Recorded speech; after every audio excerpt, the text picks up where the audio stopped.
श्री स्वामी समर्थ संवत्सर फल सद्गुरु परमपूज्य मोरेदादा परमपूज्य गुरुमाऊलींना त्रिवार वंदन.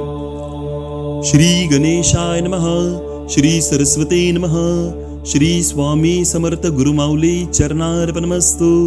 अथ संवत्सर फलम सजयते सिंधुर्वदनो देवो यत्पाद पंकज स्मरणं वासरमनीरीव तमसां राशी नाशेते विघ्नानां. प्रारंभी श्री गजाननाचे स्मरण केले असता सूर्योदय होताच ज्याप्रमाणे तिमिर समूहांचा नाश होतो त्याप्रमाणे सर्व विघ्नांचा नाश होतो. तो सिंधुर्वदन देव उत्कर्ष पावत आहे. नत्वा गणपतीं खेटान ब्रह्म विष्णू शिवात्मकान संवत्सर फलम वक्षे सर्व कामार्थ सिद्धे.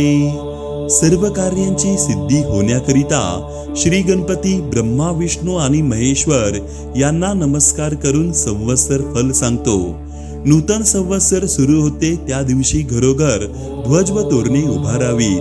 मंगल स्नान अभ्यंग करून ब्राह्मणासह देवांची व गुरूंची पूजा करावी.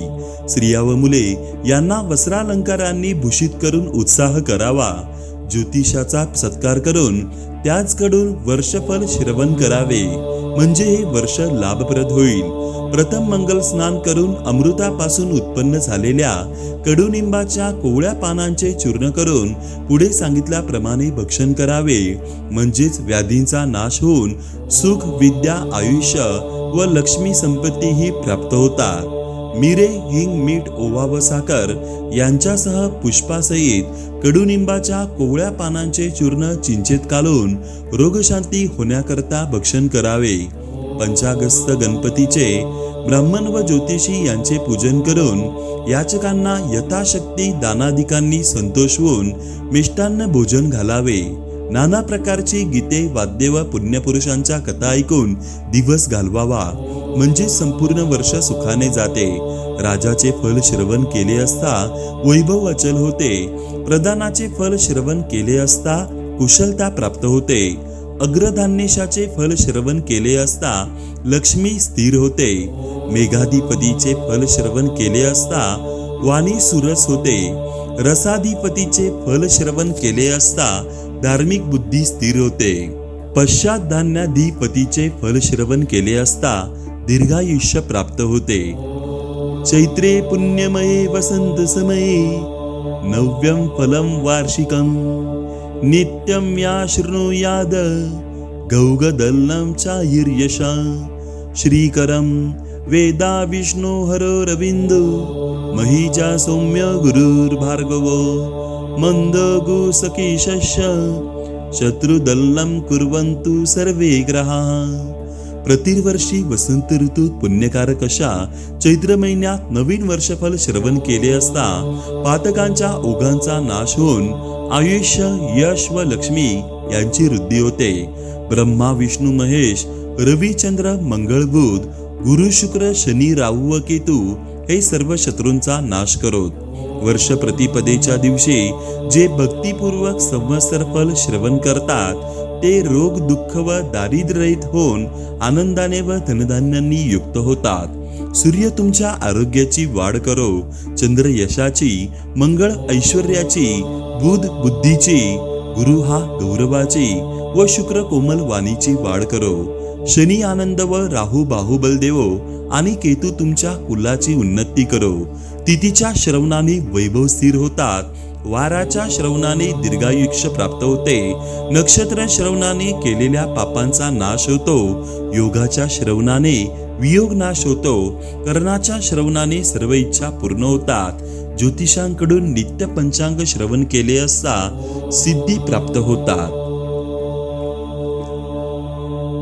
स्वस्ति श्री सूर्य सिद्धांत मतेन समस्त जगता उत्पत्ति स्थिति लय कारण श्री महाविष्णुर्नाभि कमलोद्भवस्य वर्तमान ब्रह्मणा परमायुर्वर्षतां तत्रार्थं यातं उत्तर पंचाशदब्दे प्रथम मासे प्रथम पक्षे प्रथम दिवसे त्रयोदश घटिका द्विचत्वारिंशत् फलानि अक्षरत्रयं जगतं श्री सूर्य सिद्धांत मताने जगाच्या उत्पत्ती, संरक्षण व लय यांना कारणीभूत अशा श्री महाविष्णूच्या नाभी कमलापासून उत्पन्न झालेल्या ब्रह्मदेवांचे आयुष्य 100 वर्षे आहे. त्यापैकी 50 वर्ष होऊन गेली. सांप्रत 51व्या वर्षाच्या पहिल्या महिन्याच्या पहिल्या पक्षाच्या पहिल्या दिवसाच्या घटिका 13, पळे 42 आणि 3 अक्षरे होऊन गेली. 4 युगे 1000 वेळा येऊन गेली म्हणजे ब्रह्मदेवांचा एक दिवस होतो. तेवढ्याच लांबीची त्यांची एक रात्र असते. ब्रह्मदेवाच्या एका दिवसात 14 मनू होतात. त्यांची नावे: स्वयंभू पहिला, स्वारोचिष दुसरा, उत्तम तिसरा, तामस चौथा, रेवत पाचवा, चाक्षुष 6वा, वैवस्वत 7वा, सावर्णी 8वा, दक्ष सावर्णी 9वा, ब्रह्म सावर्णी 10वा, धर्म सावर्णी 11वा, रुद्र सावर्णी 12वा, देव सावर्णी 13वा आणि इंद्र सावर्णी 14वा. त्या एक मनूत 71 महायुगे होतात. एका महायुगाची वर्षे 42,20,000 आहेत. याप्रमाणे चाक्षुष पर्यंत होऊन गेले. चालू असलेले वैवस्वत मन्वंतर 7वे आहे. वैवस्वत मन्वंतरातील 27 महायुगे जाऊन 28वे महायुग चालू आहे. कृतयुगाची वर्षे 17,28,000, त्रेतायुगाची वर्षे 12,96,000, द्वापर युगाची वर्षे 8,64,000, सांप्रत चालू असलेल्या कलियुगाची वर्षे 4,32,000. तन्मध्ये षटशक कर्तार आदो इंद्रप्रस्थे युधिष्ठिर शक चतुश्चत्वारिं शदधिक त्रिसहस्रयुताब्दः द्वितीय उज्जयिन्यां विक्रमस्तस्य शक पंचत्रिंशदधिकशतयुताब्दः तृतीय प्रतिष्ठाननगरे शालिवाहनस्य शकः 18,000 चतुर्थो वैतरण्यां विजयाभिनन्दनस्तस्य शक 10,000 पंचमो गौडदेशे धारातीर्थे नागार्जुनस्य शक 4,00,000 षष्ठकरवीरपत्तने कर्णाटके कल्क्यवत्तार तस्य शक 21,000 कलियुगामध्ये 6 शककर्ते आहेत. प्रथम इंद्रप्रस्थात युधिष्ठिर धर्मराज झाला. त्याचा शक 3,044 वर्षे. दुसरा उज्जैनीत विक्रम झाला. त्याचा शक 135 वर्षे. तिसरा पैठण येथे शालिवाहन. त्याचा शक 18,000 वर्षे. चौथा वैतरणी नदीचे काठी विजयाभिनंदन होईल. त्याचा शक 10,000 वर्षे. पाचवा गौड देशात धारातीर्थी नागार्जुन होईल. त्याचा शक 4,00,000 वर्षे. सहावा कोल्हापूर प्रांतात कल्की होईल. त्याचा शक 821 वर्षे. कलियुगाच्या एकंदर वर्षातून 5,127 वर्षे मागे पडली व 4,26,873 वर्षे शिल्लक आहे.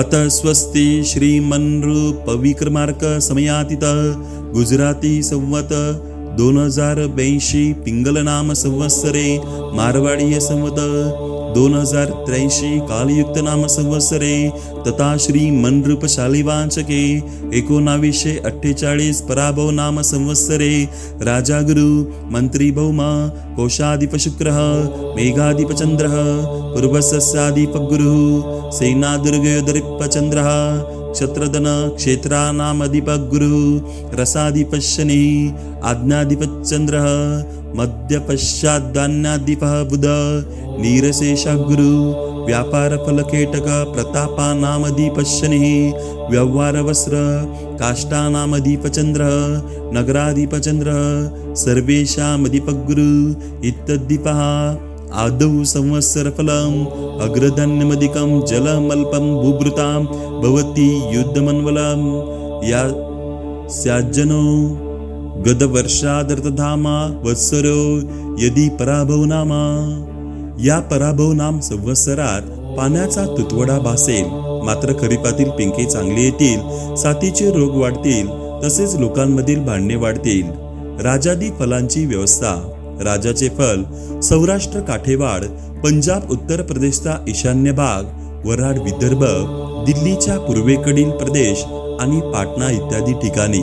प्रदानाचे फल बंगाल प्रांतामध्ये, मेघाधिपतीचे फल बिहार व जबलपूरचे बाजूस, तसेच गंगेच्या दक्षिणेस व गंगा आणि शोन यांच्या संगमाच्या पूर्वेस. धान्य स्वामीचे फल गुजरातमध्ये, अर्धा प्रवेशाचे फल विंध्य पर्वताच्या दक्षिण भागी, रसाधिपतीचे फल कोकण, मध्य प्रदेश आणि राजस्थान यामधील भूभाग, अर्गेशाचे फल आंध्र प्रदेशात, सेनेशाचे फल पंजाब व काश्मीरमध्ये, नीरशेषाचे फल दिल्ली व पंजाबचा उत्तरेकडील प्रदेश, फलाधिपतीचे फल गुजरात व सौराष्ट्रमध्ये. राजा गुरु असल्याने पाऊस चांगला पडेल आणि धान्यफळ आणि दूध मुबलक मिळेल. यज्ञ आगादी कर्मे केली जातील. मंत्री मंगळ आहे म्हणून पाऊस कमी पडेल आणि धान्य कमी मिळेल. आग, चोर व रोगराई यापासून लोकांना त्रास होईल. भांडणे वाढतील. मेघाधिप चंद्र असल्याने पाणी विपुल मिळेल आणि धनधान्य वाढेल. विद्वानांचा गौरव होईल. खरीपाचा स्वामी गुरु असल्याने पाऊस चांगला पडेल. धान्य व फळे विपुल मिळतील. संपत्ती वाढून लोकांना आनंद होईल. रसांचा अधिपती शनी आहे म्हणून पाऊस थोडा लवकर पडेल. लोखंड महाग होईल. रब्बीचा स्वामी बुध असल्याने गहू, मूग, ऊस, भात व दूध दुभते मुबलक मिळेल. विद्वानांचा गौरव होईल. निरसांचा अधिपती गुरु असल्याने सर्व रत्ने, सोने, कापूस, सुपारी, चंदन हे पदार्थ पुष्कळ होतील. आद्रा प्रवेश ज्येष्ठ शुक्ल 8 सोमवारी 22 जून 2026 रोजी दुपारी 12:26 वाजता सूर्य आद्रा नक्षत्रात प्रवेश करतो. त्याचे फल धान्य व कापड पुष्कळ होईल. धनधान्य वाढेल. यावर्षी काल नावाचा मेघ असल्याने पाऊस कमी पडेल.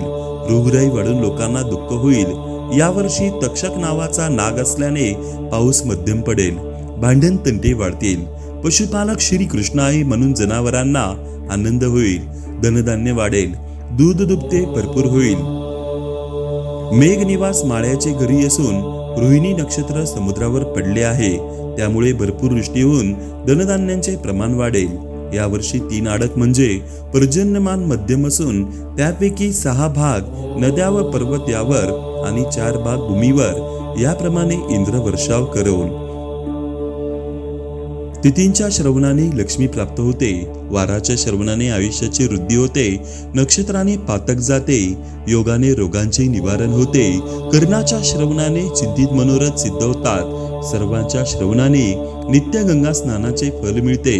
हे शुभकारक वर्षफल संवत्सरारंभाच्या दिवशी जे भक्तीने श्रवण करतील ते वर्षभर सुखी होतील.